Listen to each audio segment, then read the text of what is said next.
Well, the immigration issue came up during last night's Los Angeles mayoral debate as well. Watch. Non-citizens, should they be allowed to vote in local elections? Is this a yes or no? Mr. Pratt? No. Mayor Bass? It depends. It's not a yes or no. Councilmember Bremen? Yeah, I would say, again, it does depend. Incumbent Mayor Karen Bass was also pressed on her much maligned response to the Palisades fire. It's an issue that challenger Spencer Pratt has repeatedly attacked her on. Watch.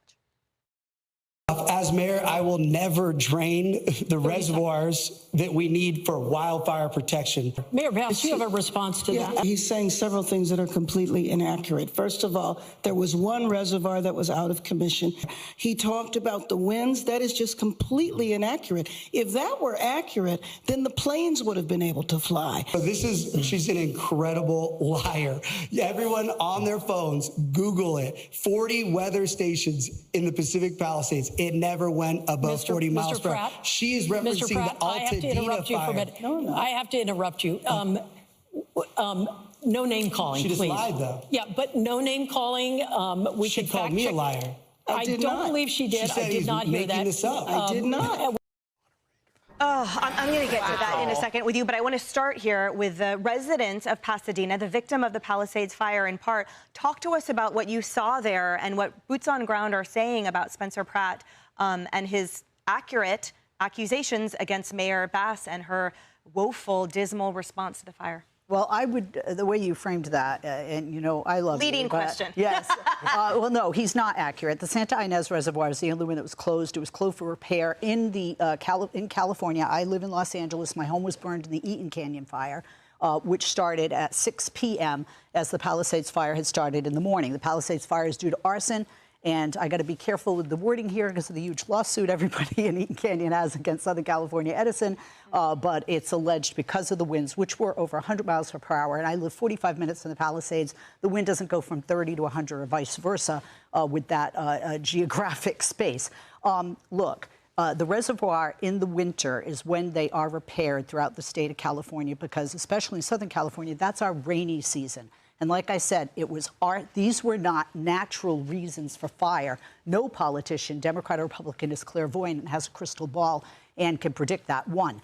Two, it also was determined if the reservoir was filled, it still would not have been enough. Three, she is right about the air. I saw with my own eyes helicopters that could not get back. The winds pushed them back like paper, they were so flimsy. And when you talk to the firefighters and the first responders, it doesn't matter their politics. They will tell you that these accusations are false. And lastly, I would say there are a lot of people, both victims of the Palisades and myself, that don't appreciate Spencer Pratt and the victimization and using this and using what's happened to these victims to further his platform as a politician. And he doesn't have solutions going forward. And that's a big problem. And then numbers. Numbers. I just want to say. He is a victim. And when you've been victimized, there's no way to exploit your own victimization. It's called putting your hand in the air and saying this happened. I'm telling you what the community is saying, that they feel exploited by what he is saying. Kayleigh, I wanted to come to you on that point, which is that respectfully, many residents are grateful they finally have an advocate in Spencer Pratt. And they talk about that as frightening as the natural circumstances or felonious circumstances were. It would have been mitigated by competent leadership, both at the gubernatorial and the mayor level. Do you want to talk about that, or do you want to talk about homelessness? I want to talk about that for sure. Okay. Because Leslie, you know, you're one resident. I'm sorry for what happened to you and that you were a victim. Spencer Pratt, a victim. I'm sorry for what happened to him. But when you look at the flash poll after the debate, 80% of people said Spencer Pratt won. Those are people who watched because they are victims too. California did not have a perfect fire response, and to suggest that they did or had anywhere near that is preposterous. I worked for President Donald J. Trump in 2020, who I heard him say, California needs to clean the brush. Right. He said this in 2020. This was highly predictable. It could have been mitigated. California didn't. They're incompetent. Look at their streets. That's all you have to do, a cursory glance. Spencer Pratt was phenomenal last night. He prosecuted the case. He has laid out a model that we as the GOP, we cannot surrender blue states. We can't surrender blue cities. We have to stand up and fight for conservatives everywhere they exist, and he has done that to great effect. Phenomenal model that everyone should look at. And Republicans in Congress, wake up. get a little Spencer Pratt in you, because you just heard what they're about to do. Healthcare for illegal immigrants, potentially voting for illegal immigrants, and you guys can't even get the Save America Act across the finish line? Give me a break. Wake up, congressional Republicans. Become Spencer Pratt. Love it.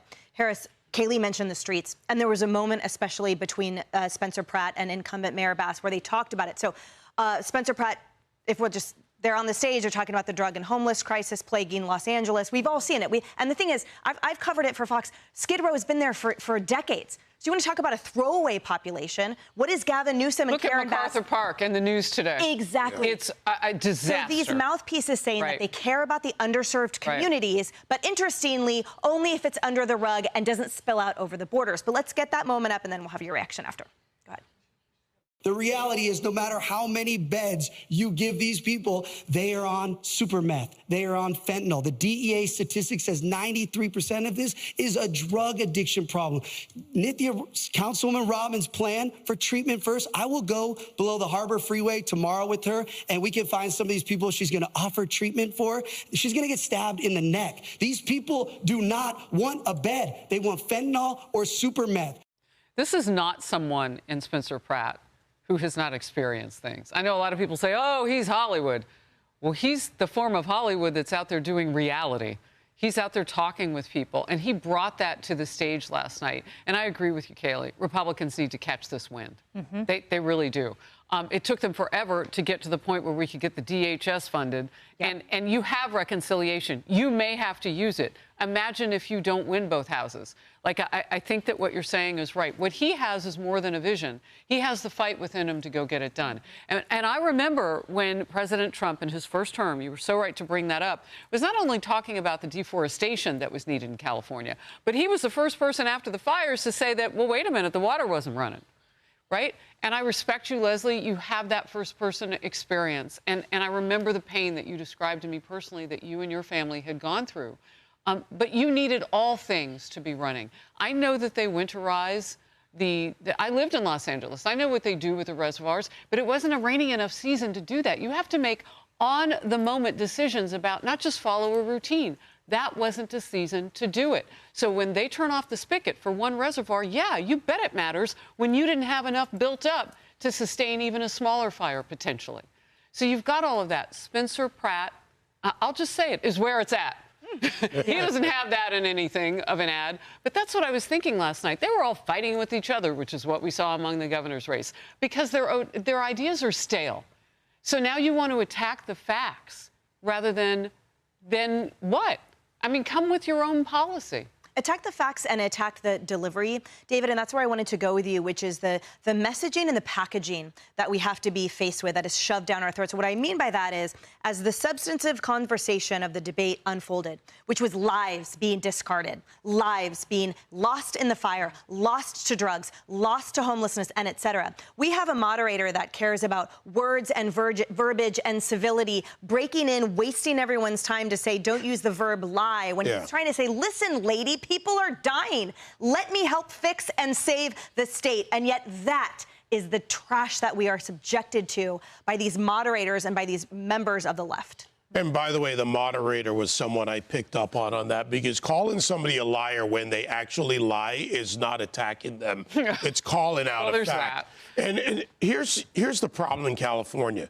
All the things, and to Leslie's points included, afterwards, what followed? What was the lack of response? Coding, approvals, zoning, getting people back in their homes, getting the people in St. Mel's Parish who lost 97% or something that were affected by this fire. Where is their help? Where are the poor neighborhoods that didn't get all the attention like Hollywood did, or the rich homes in the Palisades? Up on that, because calling somebody a liar when they actually lie is not attacking them. It's calling out a fact. And here's the problem in California.